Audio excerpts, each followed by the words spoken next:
Hello guys, ndashaka kugira mbereke uburyo bwo gutradinga forex mu buryo bworoshye.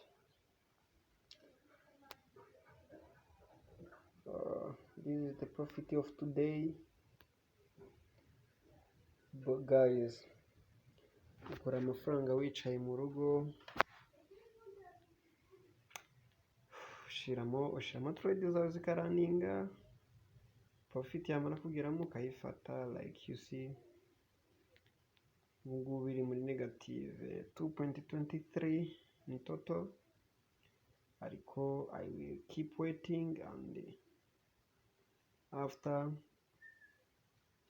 iribuza kugera muri profit nyafata, hagiramo amadolari 5, hagiramo amadolari 10 ndayafata. Ariko igihe cyose amafaranga yakwinjira ntayafata, ntacyo biba bitwaye. Korera market dore nkaya, like aya ngaya y'ubururu ni 280 y'amanyarwanda. Wumva ukifata nkaya niyo yaba ukafata nk'inshuro 5 ku munsi, ibyo biba bibaye, ibyo ni ibihumbi 30 ku kwezi. Ariko kubera ko dukora iminsi 5, ibyo ni ibihumbi byaba ari ibihumbi 15. Nabyo byagufasha, byakugurira internet, byagukorera kimwe. Ariko for me, like today I already made $4.83. That is for today. Like this last week, you see I made a profit of $106.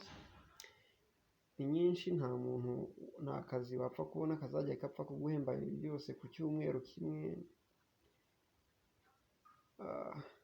Niyo wanakabona ukora under pressure, ariko ahangaha urikorera.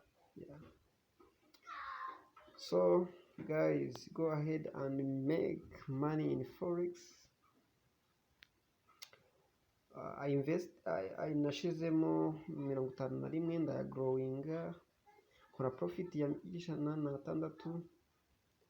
nagiye mbikuza, murabona ayo minus yose nari kubikuza. See guys,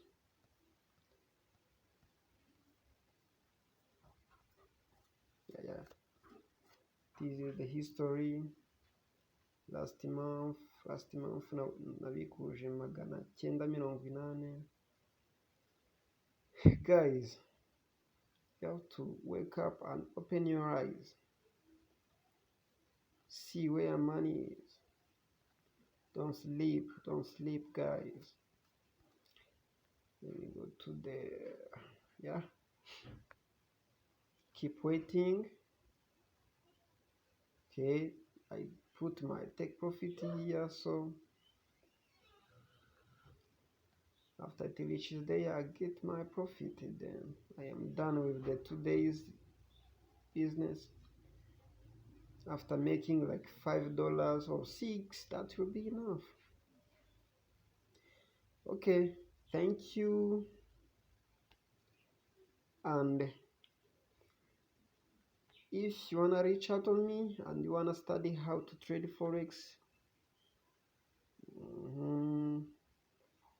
I will put my number in description below.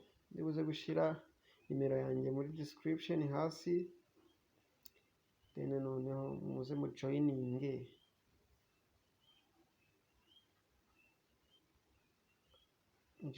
Namwe mukora amafaranga. So okay, ndibuze gushiramo na link yo muri description, ndibuze gushiramo na link yo wagira ute yo creating aho account. Noneho namwe muze mukora amafaranga. Ibintu ni uburyo icyakora cyo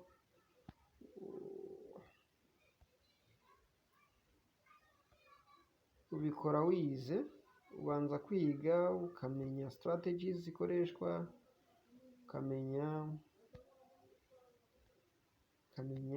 terminologies, ukamenya how to trade buri kimwe cyose. Yep. So see you in the next video. Bye bye.